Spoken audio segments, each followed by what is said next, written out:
സിനിമയുടെ ഒരു പുതിയ കാലഘട്ടത്തിൽ പ്രത്യേകിച്ച് ഇപ്പോൾ ഒരു ഡിജിറ്റൽ വിപ്ലവം തന്നെ നടന്നുകൊണ്ടിരിക്കുകയാണ്. സോഷ്യൽ മീഡിയ അങ്ങനെ രീതിയിലൊക്കെയുള്ള. അപ്പോൾ ഇതിനൊരു ഇപ്പം ഒരുപാട് ആൾക്കാരിലേക്ക് എത്തുവാനുള്ള ഒരുപാട് സാധ്യതകളുണ്ട്. അല്ലെങ്കിൽ നമ്മളിപ്പോൾ ഒരു കൃത്യമായ ഒരു കാര്യം മാത്രം ഡോക്യുമെൻ്റ് ചെയ്ത് കഴിയുമ്പോൾ അതിന് ചിലപ്പം വ്യൂവേഴ്സ് കാണത്തില്ല. ഇതിന് വ്യൂവേഴ്സിനെ കൂട്ടുന്നതിന് വേണ്ടിയുള്ള ഇതാണ് ഒരുപാട് പേരുടെ ഇൻഫ്ലുവൻസും അല്ലെങ്കിൽ അവരുടെയൊക്കെ കൈകളിലൂടെ പോകുന്നതാണ് ഇപ്പോൾ സിനിമ. മറ്റേ നമ്മളൊരു കുറേ കാലങ്ങൾക്ക് മുമ്പെന്ന് പറഞ്ഞാൽ നമ്മൾ ആ സിനിമയെക്കുറിച്ചൊരു പോസ്റ്റർ വരുന്നു, സിനിമയെക്കുറിച്ചൊരു റൈറ്റപ്പ് വരുന്നു, ഒരു മാസികകൾ ഒരു 10 മാഗസീനുണ്ടെങ്കിൽ 5 എണ്ണത്ത് റൈറ്റപ്പ് വരുന്നു, ടി വി നമ്മൾ ചെറിയൊരു പരസ്യം കൊടുക്കുന്നു. ഇങ്ങനെയൊക്കെ മാത്രമായിരുന്നു മാർക്കറ്റിംഗ് എന്നുണ്ടെങ്കിൽ.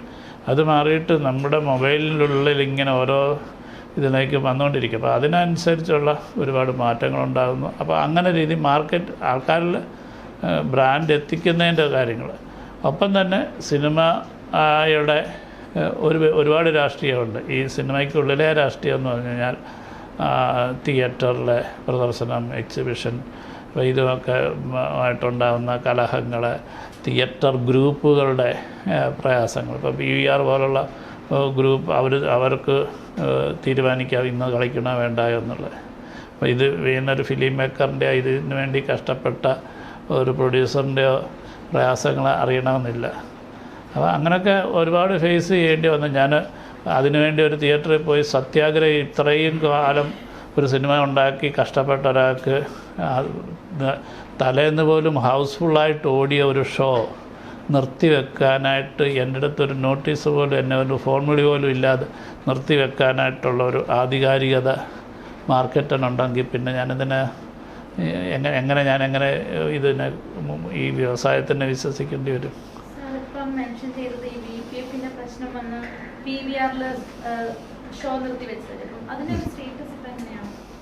അല്ല, ഇപ്പോൾ അതിൻ്റെ എല്ലാ പ്രശ്നങ്ങളും കെട്ടടങ്ങി.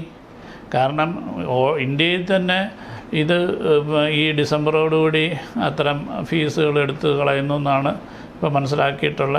ഇപ്പം PVRലെ പുതിയ ഫോറം മാളിലൊന്നും ഇത് വാങ്ങിക്കുന്നില്ല. പക്ഷെങ്കിൽ ഇതിൻ്റെ അകത്ത് ഒരു കുറേയെങ്കിലും നമ്മളെ ബാധിച്ചുള്ള കുറേ ഫിലിം മേക്കേഴ്സുണ്ട്. പുതിയ സിനിമകൾക്കത് പ്രശ്നം ഉണ്ടായിട്ടില്ല. ആ സമയത്ത് പ്രശ്നം ഉണ്ടായിരുന്ന ഏക സിനിമ എൻ്റെ സിനിമ മാത്രമേ ഉണ്ടായിരുന്നുള്ളൂ, ആടുജീവിതം മാത്രമേ ഉണ്ടായിരുന്നുള്ളൂ. പുതിയ സിനിമകൾ അതിന് ശേഷം ഈ ആടുജീവിതത്തിൻ്റെ സ്പേസിലേക്ക് പല സിനിമകളും കയറി വന്നു. അപ്പം ഹൗസ്ഫുള്ളായിട്ട് ഓടിക്കൊണ്ടിരുന്നൊരു സിനിമ അടുത്ത ദിവസം വ്യാഴാഴ്ചയോടെ കളിക്കാനുള്ള ഈ ചാർജ് അഡ്വാൻസായിട്ട് കെട്ടിയിട്ടുള്ള ഒരാളുടെ അടുത്ത് ഒന്നാണ്. അപ്പം ഇത് എന്ന് പറയുന്നത് ഇതിന് കൃത്യമായ ഒരു ഞാൻ സർക്കാരുമായിട്ട് ബന്ധപ്പെട്ടിരുന്നു, സർക്കാരിനോ മറ്റാർക്കും ഇടപെടാൻ പറ്റാത്ത തരത്തിലുള്ള ഒരുപാട് മോണോപ്പൊളി നടക്കുന്നുണ്ടെന്നുള്ളതാണ് ഒരു യാഥാർത്ഥ്യം. ഒരു അസോസിയേഷനോ മറ്റു കാര്യങ്ങൾക്കോ ഒന്നും നേരിട്ട് ഇടപെട്ടാൽ പോലും തീർക്കാൻ പറ്റുന്നില്ല. ഈ പ്രശ്നം എങ്ങനെ തീർന്നത്?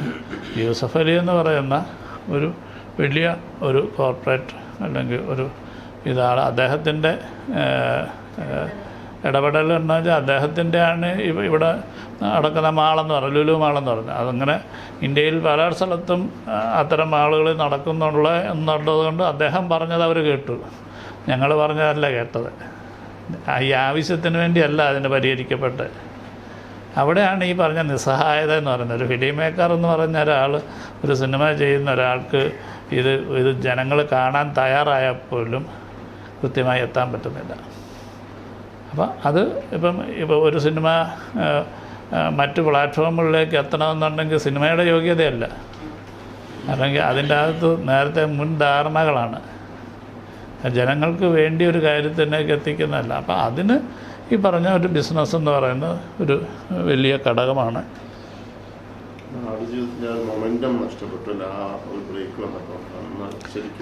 ഏതാണ്ട് 100 ചില്ലാനും തിയേറ്ററുകളിൽ കേരളത്തിന് പുറത്തും ബാംഗ്ലൂരൊക്കെ ഉണ്ട് 38 തിയേറ്ററുകളിൽ നിന്ന് 3 ദിവസം ഇറങ്ങിപ്പോയി. പിന്നീട് തിരിച്ച് കയറാൻ പ്രയാസം. വേറെ പുതിയ സിനിമകൾ വന്നു. ഇത് നിർത്തി കഴിഞ്ഞിട്ട് തുടങ്ങിയത് പുതിയ സിനിമകളോടുകൂടിയാണ്. വേറെ 3 സിനിമകൾ വന്നു. അപ്പോൾ ആടുജീവിതത്തിന് പകരമാണത് കയറുക. തീർച്ചയായിട്ടും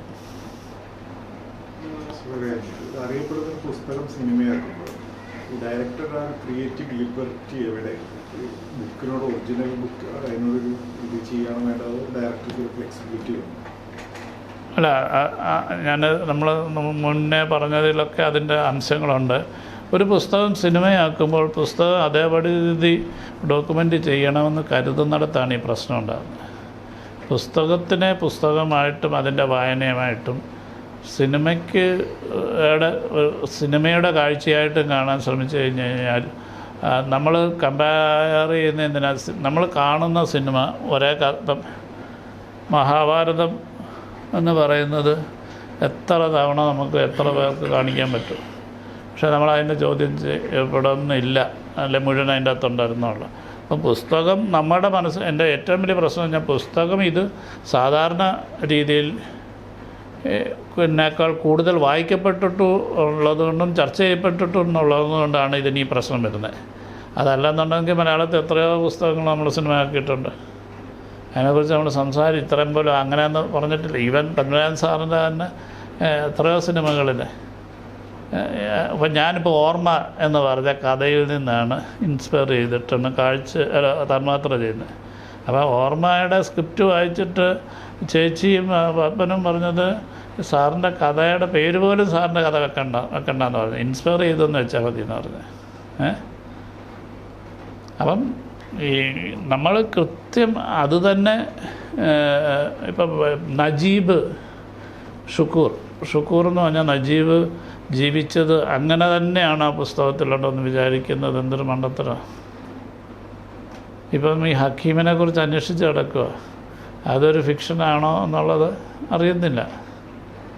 അപ്പം ഇതിൻ്റെ അകത്ത് ഇപ്പം ഇബ്രാഹിം ഖാദരി എന്ന് പറഞ്ഞുകൊണ്ട് ഒരാളല്ല, ഒരു ഹിന്ദിക്കാരനാണ് ശരിക്കുമുള്ള ഷുക്കൂറിനെ രക്ഷപ്പെടുത്തിയെന്ന് പറയുന്നത്. അപ്പോൾ ഇതൊന്നും ചോദ്യം ചെയ്യപ്പെടേണ്ടതല്ലല്ലോ. പുസ്തകം അയാളുടെ ഒരു ഹിസ്റ്ററി എഴുതുക എന്നുള്ളതല്ലല്ലോ ഉദ്ദേശിക്കുന്നത്. പുസ്തകത്തെ പുസ്തകമായിട്ട് കാണുക. സിനിമയെ ആ രീതിയിൽ ആസ്വദിക്കപ്പെടുമ്പോഴാണ്. പുസ്തകം അതേ രീതിയിൽ ചെയ്തിട്ടുള്ള സിനിമകൾ പലതും പരാജയമാണ്. വേൾഡ് ക്ലാസിക്കുകൾ ഉൾപ്പെടെ, മാർക്യൂസിൻ്റെ സിനിമകൾ ഉൾപ്പെടെ. അപ്പം അതിൻ്റെ പ്രശ്നം പറഞ്ഞാൽ ഒരു ഫിലിം മേക്കറിൻ്റേതായിട്ടുള്ള ഒരു സർഗാത്മകമായ ഇടപെടലുകൾ നഷ്ടപ്പെടുക ഈ പുസ്തകത്തിൻ്റെ പുറകെ പോകുമ്പോൾ. അതങ്ങനെ തന്നെ ചിത്രീകരിക്കാൻ ശ്രമിക്കുമ്പോൾ ഉണ്ടാകുന്നത്. ഇനി ഇച്ചിരി വെള്ളം വേണം. അതിനകത്ത് നജീബ് എന്ന് പറഞ്ഞ ആ റിയൽ ക്യാരക്ടറെ പുറത്തോട്ട് കൊണ്ടുവന്നിട്ട് അതും ഒരു ഇഷ്യൂ ആയി. കാരണം എല്ലാവരും ഈ പുള്ളിയായിട്ട് താരതമ്യപ്പെടുകയും ആ പുള്ളിയുടെ കഥ, പുള്ളിയുടെ ലൈഫ് സ്റ്റോറി ആയിട്ട് കമ്പയർ ചെയ്യുകയൊക്കെ ചെയ്യുമ്പം ഇതിനകത്തൊക്കെ ഒരു കോൺട്രഡിക്ഷൻസ് ഇല്ലേ? കാരണം ഇതെല്ലാം കാണുമ്പം പുള്ളിക്ക് ഇതാണോ അല്ലെങ്കിൽ അല്ല, അതൊരു ഈ പറഞ്ഞ പോലെ ഇപ്പം നമുക്ക് സംഭവിക്കുന്ന ചില കാര്യങ്ങൾ അദ്ദേഹത്തിന് തന്നെ ഫോഴ്സ്ഡായിട്ട് ചിലപ്പോൾ സമ്മതിക്കപ്പെടേണ്ടി വരും. അല്ലെങ്കിൽ ഞാൻ അദ്ദേഹവുമായിട്ട് വളരെ മുമ്പ്, സിനിമയുടെ ചിത്രീകരണത്തിന് മുമ്പ് ഞാൻ അദ്ദേഹവുമായിട്ട് സംസാരിച്ചപ്പോൾ എനിക്ക് വളരെ അല്പം ചില വാക്കുകൾ അദ്ദേഹത്തിൽ നിന്ന് കിട്ടിയിരുന്നുള്ളൂ. ഞാൻ ചോദിച്ചു, ഞാൻ എപ്പോഴും കരയുമായിരുന്നു. എനിക്ക് ഒന്നും ഓർക്കുന്നില്ല, ഞാനെല്ലാം എനിക്ക് കരയുമായിരുന്നു. ഞാൻ ചോദിച്ചു, ഈ അർബാബിൻ്റെ കണ്ണുകളിൽ അയാൾ ഇത്രയും ദോഷമായിട്ടൊക്കെ അയാളുടെ കണ്ണുകളിലേക്ക് നോക്കുക. ഇല്ല, എനിക്ക് ഒന്നും ഓർക്കുന്നില്ല, ഞാൻ കരയുക തന്നെയായിരുന്നു തന്നെയാണ് പറഞ്ഞത്. പിന്നെ അപ്പോൾ അസുഖം എന്തെങ്കിലും വരും, അപ്പോൾ എന്താ ഉള്ളി എന്തോ ചതച്ച് തലത്തേക്കും തലവേദനയ്ക്കെന്നൊക്കെ. ഇങ്ങനെ എത്രയോ ഇൻഫർമേഷൻസ് മാത്രമേ എനിക്ക് കിട്ടിയിട്ടുള്ളൂ. ഇതിനെ ചിലപ്പോൾ ആ സമയത്ത് ഒരു ഡയറക്ടർ എന്നൊക്കെ ഉള്ളൊരു ബഹുമാനം കൊണ്ട് ചിലപ്പോൾ, അല്ലെങ്കിൽ അദ്ദേഹത്തിന് അങ്ങനെ പറയാൻ സാധിക്കാഞ്ഞായിരിക്കാം ഓക്കെ. അപ്പം അതുകൊണ്ട് തന്നെ ഞാൻ അതിനെ അദ്ദേഹത്തിനെ പോർട്രേറ്റ് ചെയ്യുക അല്ലല്ലോ ഞാൻ ചെയ്യുന്നത്. അങ്ങനെയാണെങ്കിൽ പൃഥ്വിരാജിനെ പോലെ സുന്ദരനായ ഒരു മനുഷ്യനെ അല്ലല്ലോ കൊണ്ടുവരേണ്ടി, അല്ലെങ്കിൽ അത്ര ആരോഗ്യമൊക്കെ ഉള്ള. അപ്പം അതൊരു ഒരു ബയോഗ്രാഫി മാതിരി ചെയ്യുന്നൊരു വർക്കും അല്ലല്ലോ. എന്ന് വെച്ച് കഴിഞ്ഞാൽ ഇപ്പോൾ മഹാത്മാഗാന്ധിജിയുടെയോ അല്ലെങ്കിൽ മറ്റൊരു ചരിത്ര പുരുഷന്മാരുടെ കാര്യങ്ങൾ പറയുന്നപ്പോൾ പുള്ളീനെ നമ്മൾ മാർക്കറ്റിംഗിൽ അല്ലെങ്കിൽ ഇതിന്റെ ഭാഗമായിട്ട് കൊണ്ടുവരുമ്പം അങ്ങനെ ഒരു കമ്പാരിസൺ വരില്ലേ? അല്ല പലരും ആ രീതിയിൽ കാണുന്നത്. നമ്മളതിനെ അദ്ദേഹത്തിന് മാർക്കറ്റിങ്ങിനെന്ന് പറഞ്ഞുകൊണ്ട് എന്ന് വെച്ചാൽ ചില കാര്യത്തിൽ നമുക്ക് അദ്ദേഹത്തിനെ ഒഴിവാക്കാൻ പറ്റത്തില്ല. ഞാൻ ഇപ്പോൾ ഓഡിയോ ലോഞ്ചിന് അദ്ദേഹത്തിനെ കൊണ്ടുവന്നില്ലെങ്കിൽ ആൾക്കാരെന്ന് പറയും അയാളുടെ കഥ എടുത്തിട്ട് അയാളെ കൊണ്ടുവന്നില്ലെന്നല്ലേ പറയത്തുള്ളൂ. അത് തിരിച്ചും പറയും. ത്രിശങ്കുവിൻ്റെ അവസ്ഥയാണ്.